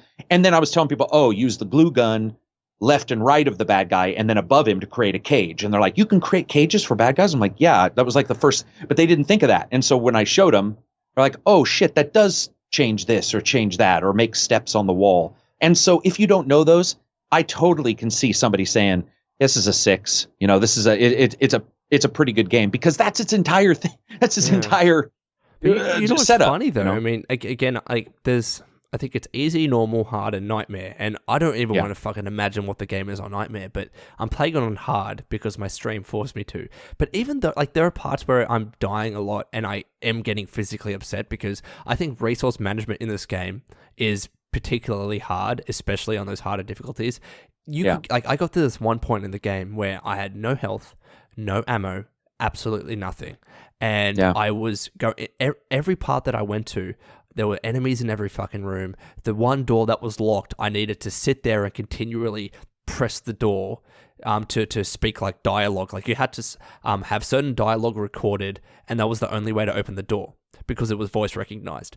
And I couldn't do that because there were enemies in the room that I couldn't kill because I didn't have health and I didn't have ammo, and I just couldn't progress through the game. And I died 20 times. Are you using items to disturb them? You should be able to just throw a mug to the other side of the room. But it was an isolated room. You would go down the elevator, and there was a door that was locked, and then nothing else. So, that was it. And go ahead. No, I was going to say even though that happened to me, the combat is challenging, but it's rewarding once you get past it. And some people might not think so. Some people might think this is too hard. I'm dying a lot. I hate this combat. But even though I am dying a lot, I'll admit that once you get past something that you've died about 10 times on, it's yes, fuck yeah. And it's Biosouls. Yeah. And I never would have had that satisfying feeling if I just plowed through it on easy. Even though easy would give you a better experience of the story, I completely agree. And I might have changed my mind if I had known how hard this game would have been, but now I'm stubborn and I need to complete it. Right. But no, I think it's the right amount of hard, but satisfying, It is, and for me, I just carry shit with me everywhere. So if I have nothing in my hand, I'm going to the next room. I always carry they were joking when they were watching me play in Discord. They're like, dude, you're always got a cup of coffee in your hand, and I'm like, fuck yeah, I always had a distract cup. them. So for distract them, and then once I got the Nerf gun, the foam bolt, dude, I was watching people on YouTube and legitimately physically amazed at what some people. I had done some crazy I put a cup near a jail cell, and I shot the cup, and the Nerf thing bounced off the cup through the little slat and hit the button and opened a door that I shouldn't have been able to open. I was like, okay, I just did something that was amazing, right? And then I go, amazing. It is. But I go online, and no shit, people have got 10 cups bouncing, and they shoot the top cup. No lie. They shoot the top cup. The top cup falls down, causes a creature to run over. The creature runs over, hits the cups. They go the other way behind it. It turns around to follow and I'm just like, what the? And you're sitting there watching them going, that's in fucking, who the hell thinks that way? That's brilliant. And it's, I told you guys in the last podcast, it felt a little like Gary's Mod, the video game. The Prey game, and Gary's Mod's one of those games that's known for just allowing you to do anything with physics. And that's why I think BioShock it is a phenomenal title. I like the Thief series because they somewhat let you do that. Deus Ex. Any of those games, Deus Ex, I love that kind of stuff. And but the weak spot is their strong suit, and that's the freedom. And that freedom can certainly cause a narrative gap. I've had people go like, I don't know where the story is, and I've been like 3 hours in, and I'm all, dude, you haven't played Surge yet. Wait till you played that. So each game does it a little differently. I think with Prey, what I'd like is a different difficulty or different options for the difficulties. So normal, normal, hardcore, whatever. I think it would be great if you could go into the options and there were a couple more things like resource amounts, maybe. So you could still have it hard for life, but you didn't necessarily also have to live in a world where nobody makes shit, No, and that's I guess the problem that I'm always facing, but this is the point, right? They're being very intentional with it, is that you are every room, you are forced to just fucking scavenge every corner. But you know what that does, Karak? That also forces you to find every transcript, to find every terminal, and to open up every possible side quest. Because sometimes you'll just listen to a transcript or look at a computer email and you'll get a side quest, boom. And maybe you wouldn't have done that if you didn't have that incentive to search every room to get enough supplies. And I think that's why the hard difficulty has its benefits. But I think that having multiple options like that would be fun because, again, I reached that one like past that point that I talked about where I got stuck and I died like 30 times. I've been okay past that point. Like I got to a point where there was it was funny though. There was a fabricator and a recycler in this one room, and there was a technopath and a fucking fire phantom protecting it. And this is the point that I had no ammo and no health. It was the funniest thing, me trying to kill these things so I could actually just access the recycler and fabricator because I had so much material, and I could have made tons of med kits and tons of shotgun ammo. Just to, I just needed to kill those enemies. But no, I think that's a great idea to be able to manage that, to kind of micromanage the amount of resources you can get, because some people might want to play on hard, but they might not want to have to fucking, spend 10 hours just finding resources as part of a, 15-hour game or whatever it is. Yeah, it raises your level of awareness, that's for sure. Like when you get done with a location in Prey, or even Prey, its game. I mean, I can say that now that I've jumped in, I just beat the Surge yesterday. When I beat it, I was like, I'm better in Surge because of how I played in Prey, because of Prey. And Matty came off of Persona into Prey, and that's why I think he's having an issue with the story presentation, because the presentation is incredibly directed in Persona. And so that makes sense. It is, and that does happen to everybody. You come off that game that's got this and this and this, and you come into a new game and you have to motor set yourself. And definitely. And those are two stratospheric differences. Like Persona, which is directed to the point of telling you have to go to sleep, and Prey, which is like, go fuck yourself, and just shuts the door on your ass and lets you just go up. I remember the first time I played the demo for Prey, went away from that thinking, all right, yeah, that was fun. And then someone comes up to me, oh, dude, did you know you could use the glue gun to climb up this thing and get to this random room, and you got this awesome gun? And I'm like, no, like they didn't tell me you could do that. And they're like, yeah, they weren't meant to. You meant to figure that out. It's just one of those games.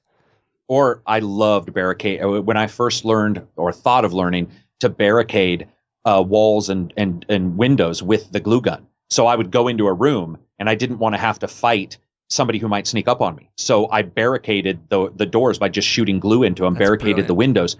And from that point on, I was like, and I think that allowed me to probably have an easier time with some of those events that other people didn't. And also, one of the guys told me, this is when we were playing, and he's like, don't aim at the spiders. Don't aim directly at them with the glue gun. Aim on purpose, left or right, and then shoot above them, and it'll put them in a cage. And I was like, no, it won't, and it does. But then I surprised him. He didn't realize that all the creatures respond to fainting. So you can pretend to attack and hit the square as you're in the midst of the attack, and you'll pull your wrench back. The spiders will leap because they're trying to leap out of the way. So you can actually, on purpose, get a spider to leap where you want it to, so that you can shoot it by pretending to attack it. And then, so you go attack, and then right away, whatever system you're on, it'll give you a momentary little blurb that says like, press blah, blah, blah to cancel. That's and so fantastic. you go, and then the creature will back up or move, and you can, once you figure out which way they normally move, you can hit them easier, because I was having an issue running in and a spider get in front of me and I'd swing down. That motherfucker would leap to the, oh my God. I'd be like, dung, and I would hit empty space. And I'd be like, you son of a bitch, what's going on? And then I learned feint on accident. And I was like, holy shit, this works wonders. There was another thing that I want to mention before we end this though. Do you know how that sometimes there are doors where if you don't have enough leverage, you won't be able to lift the fucking item? One thing that I figured out, because I was stuck in this room and I'm like, I can't progress through the game. And I'm like, wait a minute, I have a recycler charge. What if I threw the recycler charge at that object and it would suck it in and you could walk through that door? You could do it. And it fucking worked. But they don't tell you. Wow. You don't tell you that that's possible. No, and I told you I snuck behind the one boxes in front of the med kit when everybody else was trying to move it. And I'm like, I wonder if I can just sneak around. And I snuck around, ducked down, grabbed it. And I'm like, Jesus Christ, that's some next level design work. Like that's somebody going, we want to make it look one way. But if you think about it, there's 3 or 4. And I yesterday on YouTube, the last thing I'll say, I don't want to hold you too long, but it blew me away. There's a hole in the floor in one of the rooms. And this guy got a glue gun and he made basically what you would call sort of a bowl out of glue. It was very deep. He got the bad guy's attention. The bad guy jumped, runs in, falls into the hole, and then he glues just over the top of him and leaves him there, and then just runs off and gets out of the door. And I'm like, what the fuck? Like, first of all, I'm like, why didn't you kill him? Yeah, I'm like, why didn't you just kill him? And he's like, I don't know. That was just far more fun than I ever would have thought it would be. Yeah, and I think that's what makes a great game, regardless of the game, not even just Prey, but any of those games where, like, that experimentation, there's something deeper than what you're shown. Mm-hmm. And I think that when that happens with Zelda, I really do believe Prey and Zelda have a number of similarities when it comes to that emergent, just like, go forth, my friend, and do what you will. And I hope we see more games, man. Definitely. I hope we see more people taking those chances. Alrighty, well, thank you, Karak, as always, and thank you to everyone that's still watching this at this point. Karak, what should be the hashtag for people to tweet out at us for reaching this point of the podcast? There's one thing I want to say, but there's no way I want that tweeted a bunch. Let's see. It's about the review fiasco. Oh no. Let's see. You're stroking your beard, Karak. It could be hashtag beard. Beard stroke. No, it's just wrong in so many ways. What was the last one? It was roast. Roast. Yep. Dude, can you do hashtag what's the Scorpio? Okay, hashtag what is the Scorpio? That's what you need to tweet out to us. Obviously, because we talked about that in the video, in the podcast. Thank you, Karak, as always. Thank you to everyone that's joined us. Again, apologies for Matty. He's going to upload this video. I'll make sure he has timestamps, etc. And until next time, take care. We'll see you next week.